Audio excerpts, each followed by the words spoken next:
Hi, Pooky Amsterdam here, and just part of the throbbing and thriving Relay for Life event.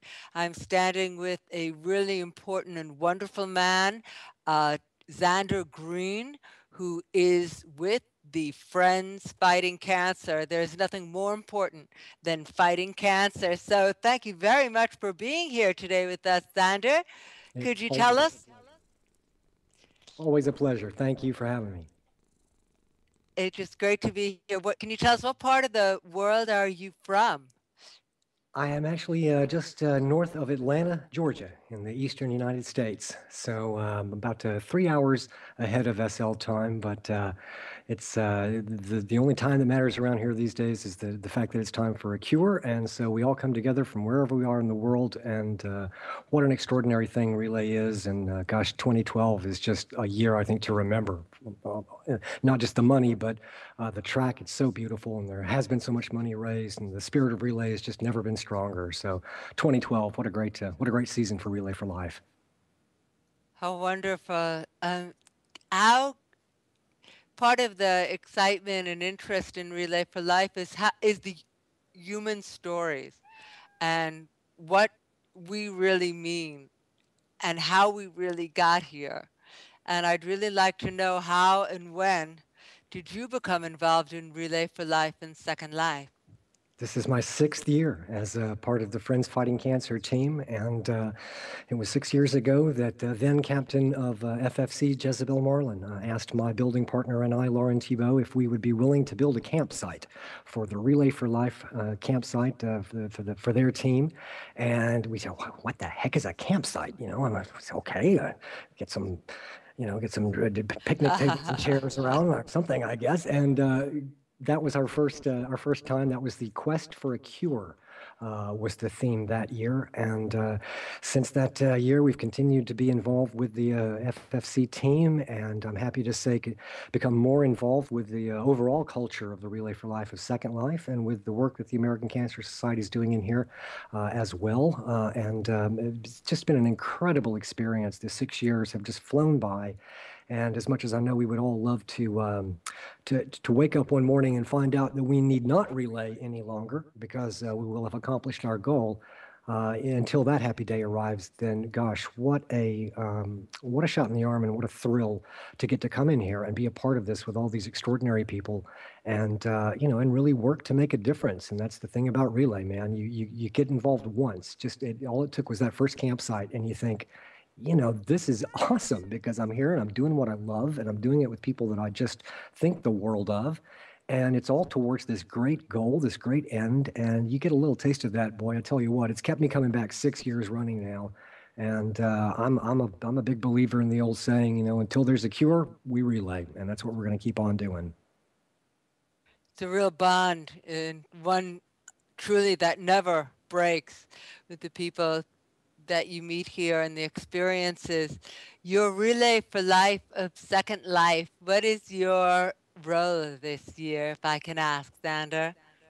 I'm very happy to be in my fourth year as co-captain of the Friends Fighting Cancer team and one of the executive directors of the Fantasy Fair, which is our major fundraising event every season. This year marks the fourth year that the Fantasy Fair has been up and running, and it's kind of, I tell you what, talk about how fast time goes Mm-hmm. by. It just seems like just yesterday we were trying to come up with a new large event to run as a team, and our then captain Ember Farina came up with the idea of doing the fantasy fair, and now here we are in our fourth year with Elizabeth Tinsley as executive director of the fair, and so I get to work in that capacity as working on the fantasy fair and working with the team at large, and I just love that. I just love it. I get to do a lot of the things that I love best: building, telling stories. I come from a background in the performing arts myself, theater, radio, film, so to get to come in here and to see not only the potential, the narrative potential that Second Life offers, and virtual worlds in general, but in particular, the idea of applying all of that creativity and all of those, great stories to this end in particular. And the more we do this, the more I kind of realize that, in a sense, that spirit that underlies. You think about the great themes of fantasy literature and What do you have there? Well, it's that, first and foremost, that each of us as individuals have an extraordinary amount of power in order to affect positive change in our world. And then the other major theme that always goes hand in hand with that is the idea that then we come together in fellowship with one another and then forget about it. There's nothing we can't do. And those themes that run through so much of fantasy literature, and those stories, those films, those books that are so important to me in my life always. And you just see how that feeds directly into the spirit of relay, which carries those same themes. You as an individual have the power to do an amazing amount of good for yourself and your fellow man. And then when we take that strength that we each have as individuals and we really come together and form that bond, as you're saying, Pookie, then you really do have something to look out for. We're a force of nature here in a relay, and it's just been my honor for the last 6 years to be a part of this broad community. And while I'm fiercely loyal and love the Friends Fighting Cancer team, I'm also just profoundly grateful and moved to be part of the one team that is the entire Relay for Life of Second Life community and the Relay for Life community around the world at large. This is good stuff we're doing in here, important work, and it sure feels good to come in here after 6 years and wake up every day and say, I can't wait to get back. I cannot wait to get back in there and relay again.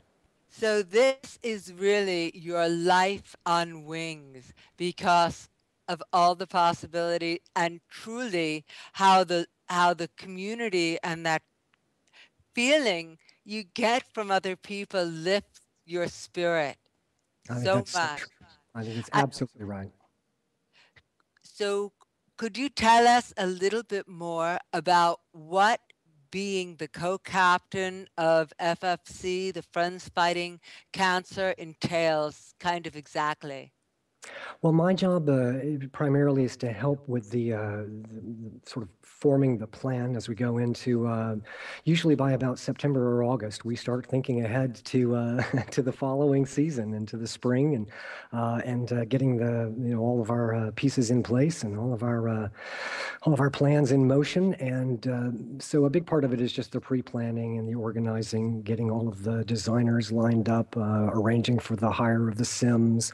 And this year we added a majorly new innovative element, which was an interactive hunt. And, in talking about the fantasy fair, we realized that it serves a wide range of fantasy role play communities in Second Life through the builders and the creators and the makers who make everything from fantasy couture to armor to weapons to castles to dragons, you name it. And they all kind of come and find a collective home for those 9 days that the fantasy fair is running. This year we realized, well, gosh, wouldn't it make sense for us to evolve to become a role play experience in our own right? So that was the new and exciting thing for the fair this year, creating that original story that would then wrap itself around an interactive hunt. Everybody loves those hunts. You love to go out, and it's kind of like geocaching, here in Second Life, and find stuff, and you get goodies, and you get to take part in this actual story. So I love that as someone, like I said, who comes from a background in the arts. The idea that you can put the audience into the story directly, they can become a player, not just a passive observer in the story. They can actually take a part in the story. I love that, and I think that's something that SL does that really no other medium that I know of is capable of. So getting to be a part of sort of forming that story and identifying those themes and working to develop all of these great programs. And we have such wonderful musicians and DJs who come, and a week of live events, and all of that requires a good bit of preparation going into it. And then there's just the keeping up with the flood of note cards and notices and all of that we get from the wonderful people who are the Relay for Life of Second Life committee, and making sure that our team individually knows, keeps in the loop about what's going on, and things like registering for Survivors and Caregivers Lap and all of that. And then I'm very happy to say that we find a lot of our designers for Fantasy Fair end up becoming designers for the Relay for Life as well. So we do what we can to help the amazing Charlene Trudeau, who I just can't say enough good things about, 50 Sims under her belt, and and she does such an extraordinary job. And it's another one of our great pleasures is to help out in any way we can to make sure that she's got the designers that she needs, and that they get in place, that they know when they need to be doing what they need to be doing when. One of the great things about Relay is that, and I love this in any work that I do, you come in and you know what you want to get accomplished for the day, but then there's going to be something that you weren't expecting, and sometimes that's a good thing, and sometimes it's a sad thing, a tragic thing, even all too often in our community. But that sense that just from one moment to the next, you don't know what's going to come around the bend, and more often than not, it's a wonderful surprise. And so, just trying to sort of stay on top of things and keep the ball moving forward, and keep our eye on the overall goal, which is just to have as much fun as we can, encourage as many people as we can. Those who are fighting it, keep fighting it. Those who are helping them, stay there. Do that all important caregiver job, and send the word out that we are as a family, as a community who have that bond. We are going to eventually one day wake up to the news that we've done it, that cancer's been cured. And, when that day happens, I just think it's so great. We'll all get to know that we played a part in making that happen. So it's a wonderful thing to be a part of the Relay for Life. And I've just loved being part of the Friends Fighting Cancer team, being a co-captain, and getting to work in particular with the development of the Fantasy Fair in the last 4 years. Well, you really cannot be a passive observer of your own life, and you can't be passive when you're trying to fight a disease such as cancer. So I think that every single thing on every level is really a reinforcement of a beautiful battle that people are really going to win with the kind of strength and energy and determination that we see here. I think that's So true. yeah, so tell us, Zander. I know there must have been many, and to hear you and your voice infused with such passion and feeling is very moving. But what were some of your most memorable moments of the 2012 season, which would be this year? The first year of the Fantasy Fair, we opened about a week after I lost my dad to bone marrow cancer. I'm And very sorry to hear that. It's one of those things that I hear the words come out of my mouth even 4 years on, and I still think how can that be? That just, he was such all of my love for literature, reading, technical things, particularly fantasy, sci-fi literature. All comes from my dad.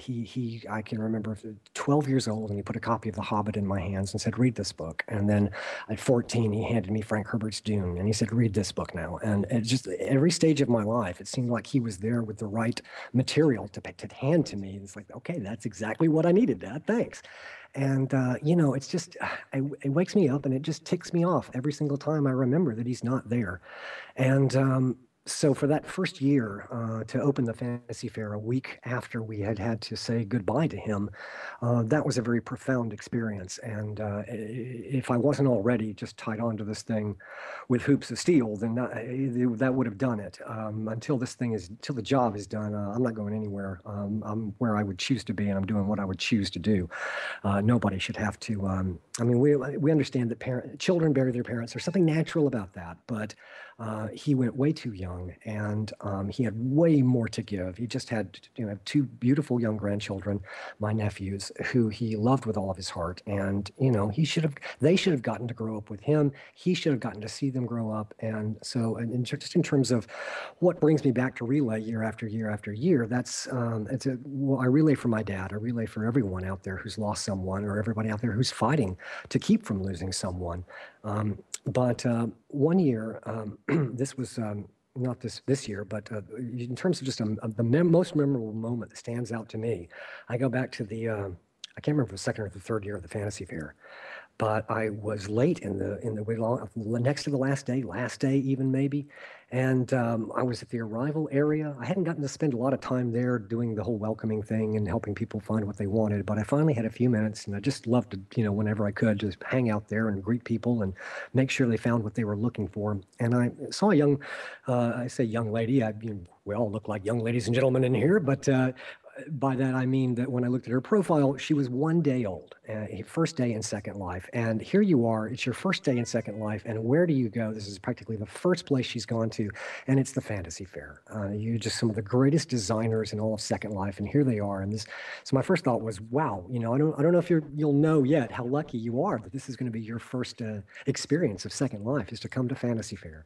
But she was very curious about all of that. And then we chatted for a few minutes. And I almost didn't have that conversation, Pookie. I don't talk to a newbie. I don't have time for that. I was just about to walk away. And something said, no, this is just whatever. Just follow the white rabbit here. And I said hello, and she said hello, and we started chatting. And it turned out that she was going in the next day for a biopsy. They found a mass, and they were concerned about it. Nobody had said to her, "Look, you've got cancer," but the fear that that's what she was going to hear that next day. You could feel it, even coming across in the text-based chat, just talking in nearby chat with each other. You could tell the trepidation, the anxiety, the fear, and all those things. So we do what we do here in Relay, which is to say, well, we're relaying for you, and I believe you're going to be okay, and that, I certainly want you to hear good news, but in the event that you don't, just know that there are people all over the world who are in here, and they're trying, they're all doing everything they can in order to keep this from being a death sentence to hear those words. And it was 10 years ago. There was very few types of cancer that you would hear, you've got this, and you knew that meant pretty much your time on earth was limited. But more and more we're winning this battle more than we're losing it as time goes on. So we were able to talk, and she said something she's so profound to me. She said, I look around and I see all this effort, all that. I know it took a lot of work to do all of this, and look how much money you've raised. And she said, but you're doing it for your dad, and I'm sure other people are doing it for their family and friends as well. But you're all in here doing this for one another as well, and in many instances for total strangers. And why would people do that? Why would they work so hard? And I just thought, that's a fair question, and it's one that I've grappled with when you look at the generosity that people bring to all of this, and you just think, wow, why would anybody give that much and care that hard? And I was able to look at her and say, well, because you are worth it. And that's enough reason, that you haven't heard those words yet, but it's so that nobody has to go through the fear that you're going through right now, not knowing if that's the case or not. And, and so to be able to have that conversation with her and share that moment with her, and we friended one another and I did hear back from her not too long ago, actually, and she did indeed have cancer. But she's gone through treatments, and she was able to come in here and get that encouragement, that lift that you get, as you said, from seeing what the Relay for Life is all about. And she had been in chemo and in treatment, and the last she had gone, she was given a clean bill of health. She beat it, and she was able to say thank you to me, but only as a symbol of thanking the entire Relay for Life, not just in Second Life, but again, all around the world. And, for her to get to come in here, have that experience in Second Life, bring that encouragement and that support with her through then her entire treatment process and emerge on the other side of that victorious. And I just thought, That's that's yeah. that'll change you. That changes you at a core level, that kind of moment. And you're just never the same after that. You're a better person after a moment like that. You you feel it. You feel it when you said I could tell. It's amazing how much you can tell, and you develop, I guess, a special sense because we're all really living in this together. Yeah, and it's one of the great strengths of this whole thing is that in some ways it's kind of ironic, I suppose, is the word, that if you think about what makes cancer such a difficult enemy to fight, it's that each individual cell is capable of producing its own agenda and modifying and adapting to what we try to do to attack it and to defeat it. But each individual cancer cell is capable of adapting to those changes, and that makes it a very difficult enemy for us to vanquish. But it's ironic that when I realize just recently that, in a sense, that's our strength as relayers too. We have a common strategic goal, but every single team brings its own talents, its own passions, and its own unique set of tactics to this battle. So in the end, I say we win because we'll outthink it, we'll outfeel it, we'll outcare it, we'll outwork it. We'll just keep going and we won't stop until the job is done. And in some ways, what makes cancer such a difficult foe to vanquish is, in essence, exactly what makes us such a strong collective community. And it is that autonomy that as teams we can't all do something the size of Fantasy Fair, but everybody can do what they can do, and it takes all of us doing what we can do in order to do something like beat cancer.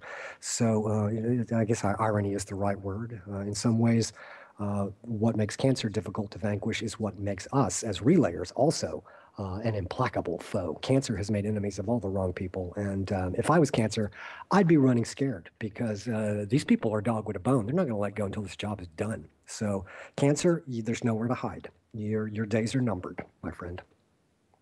Absolutely. And so tell us, Zander, what makes Relay for Life so special to you? I can tell you in two words: fight back. I love the three themes of Relay for Life, which is to celebrate and to remember. But if I'm going to put my money on any marker, it's going to be on that fight back because that's what's made a difference in my life. We all feel at times so helpless and so beset by forces that we can't control, things that are just beyond our ability to affect. And in many ways, cancer is one of them. I can't, go work in a research laboratory and offer anything of value to that side of this fight. But I'm an event organizer and a fundraiser and an arts producer, and those are skills that are needed in here in order to do something that is in many ways just as important as what those researchers and all those doctors and all those support people in the medical industry and the American Cancer Society at large, what they're doing. I've come to realize over time that the cure is a thing. It's something that sits out there. It's a goal we're all working towards. But at the same time, the cure is also a process. And in that respect, we as relayers are such an essential part of that process that I think it's no exaggeration to say that we, in a very real way, are the cure. We are the cure made flesh. We're the cure made manifest. And we are the part of that process, so much so that I think we are the cure. And I think that's fair to say, literally, I mean that. And what Relay gives us is a way to feel less helpless, to feel less like, we're just being battered around by things we can't control. This you can do something about. Relay says, look, you can come in here and you can bring your talent and your passion, whatever that is. We need all of it. There's not a talent out there that a human being possesses that we in the Relay for Life community don't need. So if you're looking for a way to feel like you can, fight back against this thing, then welcome to Relay for Life. This is what you're looking for. These are the tools and these are the weapons that you need in order to take up arms against cancer and to fight back. So we're friends. Our team name is Friends Fighting Cancer, and that's why, because we want to do something. We want to take action, do something directly ourselves to make a difference. And I am so in awe of what Relay for Life in the world at large has been able to do, and then even more so with what Relay for Life here in Second Life has been able to do. And it gives all of us a way to come together, work together towards this common goal, and not just feel like we are hapless victims of, of just bad luck and this awful disease. It gives us a way to fight back, and I love that. That's given me a feeling of empowerment and control back in my life that losing my dad and many other people that I care about threatened to take away from me. Relay gives me that back, and you get, like I said, you get a little taste of that, man. Look out, because nothing will ever fill that space the way Relay for Life does. That's right, Zander. It really sounds like you have found a tremendous source of power, and you are also showing people how to do just that, how to fight back. You hear that, cancer? That's right. That's Go right. away. You are not wanted. You have worn out your welcome. It's time to go. It's time. It's time for a cure. That's it. Time for a cure. Well, Zander, it is incredibly inspiring to hear you and to hear what you're saying. Do you have uh, anything else, any message that you'd like to leave us with? Because I think everybody who's seeing this knows Relay for Life makes a difference. Get yourself in here and going and fight back. Fight with people like Zander and fight with all of us here. Zander, please take us out. Last thoughts for today. I just want to say thank you from the bottom of my heart to everyone out there. If you've given $1 or $10 or $1,000, I don't care. If you've run one event or been running 300 events since February, it doesn't matter. If you came in here and you did what you could do, then I thank you from the bottom of my heart. My mom thanks you. My nephews thank you. And so does everyone who's out there fighting this fight. We can do this. I have nothing but absolute confidence that before long, we're going to wake up and hear those words on the news. It's done. We've beaten cancer. And I just thank everybody from the bottom of my heart for everything that they do. Wow. Thank you. And hugs you. And thank you, Xander, and all the people who relay and how important this really is. This is Pooky Amsterdam saying just farewell for just right now.